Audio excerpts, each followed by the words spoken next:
Ինձ դեռ ժամանակին, դեռ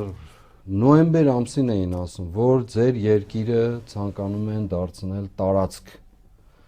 որտեղ, այո, որտեղ կիլոմետրաժը կարևորություն չի ունենա, որտեղ կլինեն LGBT-ների, ուրեմն այսպես կոչված բուծման վայրեր, որտեղ կլինեն ընտանիքի նոր մոդելի կիրարկման վայր, որտեղ ուրեմն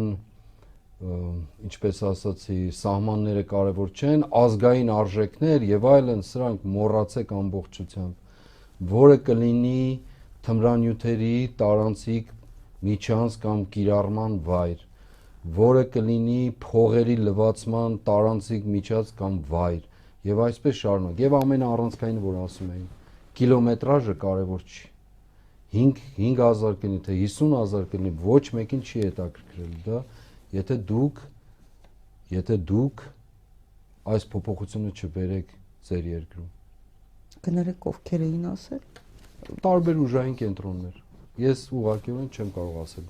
Տարբեր ուժային կենտրոններ։ Ադրբեջանի հարձակումների եւ այլնի մասին։ Ես կարող եմ թվականով ասել, որի մասին շատերին եմ խոսել։ Մարտի 21-ին են ինձ հեռաձայնել ուղղակիորեն։ Մարտի 21-ին, էլի չասեմ, իրենց իմացած կենտրոնը չի։ Եվ շատ կզարմանա, որ իմանա որտեղից է եւ ուղղակի տեղի կա, այս վերջերս աշխարհաքաղաքական կենտրոններ,